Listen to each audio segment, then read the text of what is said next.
right, Talk guys, Smack. welcome. Welcome to the back. Talk is- Smack, man. This is the show, Je ne sais quoi. the show that we've been Just trying to waiting make it. for a very long time. The show that's been on the tables for a while, and instead of like doing a whole long intro into We're this, I just think gonna we should just sit start. and review it, basically. Start. No, this is like a full. We have to do this is a full analysis now. Okay, we'll bring this thing Yeah, down. but it's still It's, the same as it. I mean, Superman Response was a full analysis. Yes, that was. All right, guys, look, So, let's yeah, kick man. this off.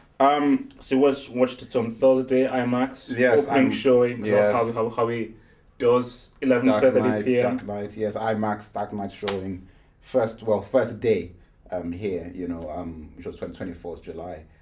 It's already been a week since a lot of guys already saw it in the USA. So, UK guys, Europe, a lot of people had to wait. Great. Look, I mean, that's just the first thoughts. It was a fantastic film, wonderful, amazing, incredible, great. I mean, look, it's one of these things that you don't really know what to really say, because I've been saying it for a while anyway. Those who've been watching Talkback know that Dark Knight has been the thing. It's been the generator. Talkback and Dark Knight and Rambo have been the two movies, and Rambo 4 came through, and now Dark Knight came through. We've been talking about this for a while. I was already a Nolan fan many, many years before Batman Begins ever came out, all the way from the beginning of his career, from Memento all the way through. Insomnia. So by the Prestige. time that the Batman Begins decision got made, I was already, in mind that it was going to be good, because I was a fan of the actual director anyway. So I watched everything that he did. Same thing with Christian Bale before the situation came. So it wasn't surprising to me when Batman Begins turned out the way it did. And Dark Knight was always, like, some people came out of Dark Knight when I came out the cinema and were like, oh, that was so much better than I thought. So it wasn't what I was expecting. Or for me, it was pretty much exactly what I expected, save for a few little pointers, which we'll probably go into. Like, it didn't surprise me that it was good. It didn't surprise me that it was what it was. Yeah, but it was still. I think the beauty of Nolan was that there were like with every single film, he's getting better and he's trying new stuff, and you're seeing new aspects of this.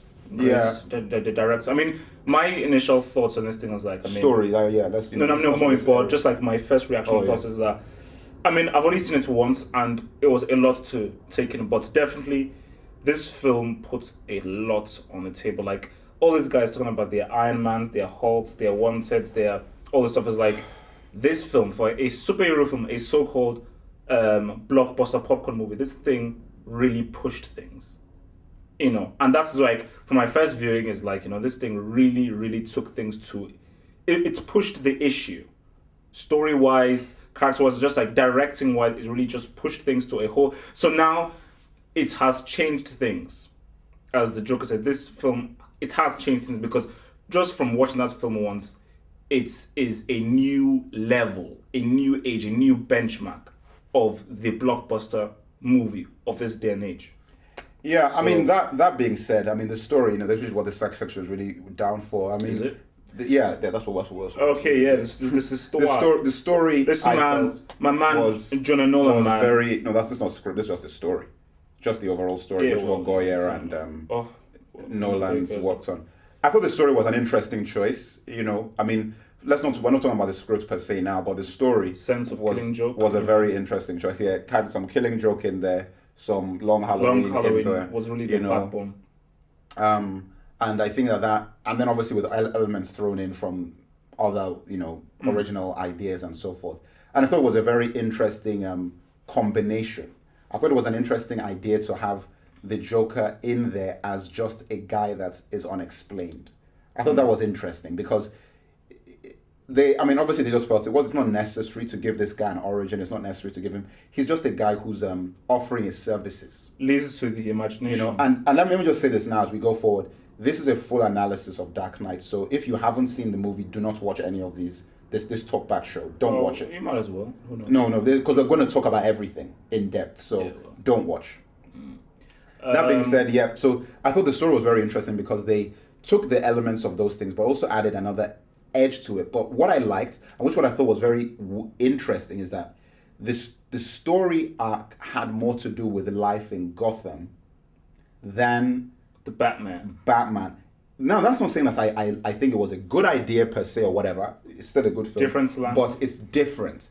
The idea that most of the movie actually took place in the daytime. Baby. You know, it's like a drama film. You know, most of it took, like, we know that Christopher Nolan took inspiration from Heat. And Heat obviously took a lot of it took place in the day. And when you watch Heat and you watch this, you can see a lot of the similarities. And I think that idea was interesting to me. Because you're watching it, you're like, wait a minute. This Dark Knight, you know, 40 minutes in, most of this film has been in like broad daylight. I mean, like, he did say, when IGN did interview him, he did say that, that the Harvey Dent story would form the backbone of the film. So from there, I think, obviously you knew that, you know, he wanted that whole Bruce Wayne, Harvey Dent, Rachel Dustin, when Gordon will really be the heart and soul of the film. And like, as like, you know, the Mike was saying, you know, it's not, you know, I mean, it was different. You know, it was different. Like, and which is good is like, you know, I didn't expect that.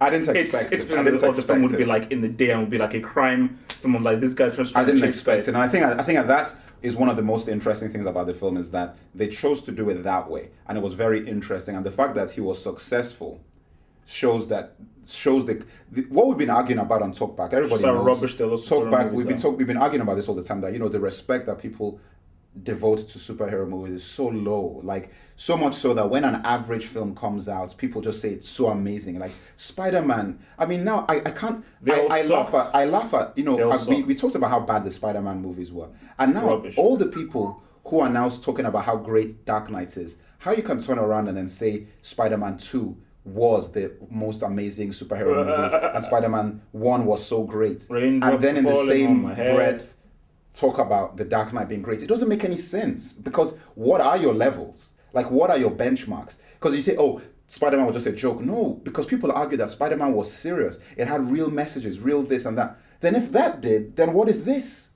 Because if that was a 5-star, then this is a 5-star, then what's the difference? You see? And that's what we argue about all the time, that, you know, when you're willing to accept anything, you get into a position that when good actually comes on the table, what is good and what is bad? Because see, I think that's what this story and the way that these guys deliver the story, I believe that just really makes a big point about because that. See, like, I mean, on that point, the danger there is that when you just want to pump up everything and give everything a 5-star, the actual, the actual value.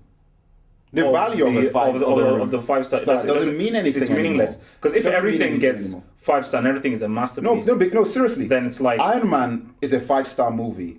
Dark Knight is a 5-star movie, and Spider-Man 2 is like a 6-8-star movie. And I'm sorry, and Spider-Man 1 is a 5-star movie. And I'm sorry, but Dark Knight is in a different league. It's a different league. Iron Man. That is the point, and that's why I say, you know, you're looking at look at what was contained within the story of Dark Knight, and then take that and compare it to any of these other films that have been so-called classics and 5-star movies. And that is where we're coming from. In Talkback, we've been talking about this all the time. That listen, you fans need to elevate the level of their products, because you can't be just doling out support to every little thing. I mean, we talk about Watchmen. We're going to talk about Watchmen in another segment of the show. But I'm just saying, like, just as we were saying, like, the regular people can't do it. It is the fans that have to do it. It's the fans that have to elevate things, as the Mike was saying, because people like Bryan Singer, people like Leslie Terry, people like Lexi Alexander, it is easy for them, because the comic book fans will accept anything.